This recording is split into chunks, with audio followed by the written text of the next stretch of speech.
अंकित अवस्थी, आप हैं मेरे साथ में। भारत पाकिस्तान के बीच बढ़ रही इस गर्मी के अंदर अपडेट जानने के लिए। जैसा कि आप सभी जानते हैं कि भारत और पाकिस्तान के बीच इस समय पहलगाम में हुए टेरर अटैक के बाद से लगातार दोनों देशों के बीच तनाव बढ़ता जा रहा है।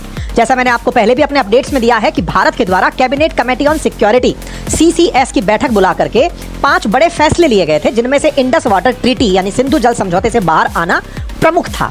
जिस तरह भारत ने इंडस वाटर ट्रीटी से बाहर आने का निर्णय लिया, ठीक उसी तर्ज पर इनके यहां पर पाकिस्तान में कट कॉपी पेस्ट किया गया।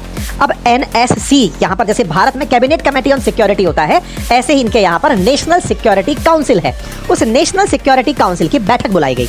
इस बैठक में बिल्कुल भारत की तरह ही जैसे भारत के कैबिनेट कमेटी ऑन सिक्योरिटी में प्रधानमंत्री के साथ 4 वरिष्ठ मंत्री, गृह मंत्री, विदेश मंत्री, रक्षा मंत्री और वित्त मंत्री भाग लेते हैं, पाकिस्तान के अंदर सारे मंत्रियों के रूप में केवल सेना वाले ही भाग लेते हैं या डिप्लोमेट्स भाग लेते हैं। ऐसे में पाकिस्तान के अंदर नेशनल सिक्योरिटी काउंसिल की बैठक उसी तर्ज पर बुलाई जाती है जैसे भारत के अंदर कैबिनेट कमेटी ऑन सिक्योरिटी बुलाई जाती है। बकायदा इसके ऊपर तस्वीर जारी करके, वीडियो जारी करके दिखाया जाता है कि देखो हम भी कॉपी पेस्ट करना जानते हैं। कॉपी पेस्ट किया गया। कॉपी पेस्ट करके इन्होंने कुछ घोषणाएं की। उन घोषणाओं में सबसे पहली बात तो यह थी कि भारत ने सिंधु जल समझौते से अगर वापस होने का निर्णय लिया है तो इसे एक वार का कृत्य यानी एक्ट ऑफ वार माना जाएगा कि पाकिस्तान के खिलाफ हमला बोल दिया गया है।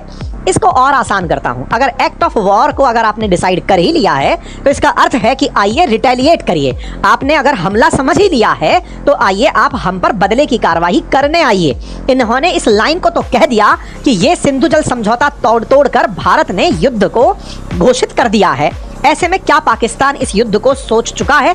अगर ऐसा है तो भारत तो ऑलरेडी रिटेलिएशन के इंतजार में है। खैर, इन्होंने इसे एक्ट ऑफ वार कहते कहते कुछ और भी कह डाला, और वो क्या था कि अगर ऐसा चलता रहा तो हम शिमला समझौते से पीछे हटने पर विचार नहीं करेंगे।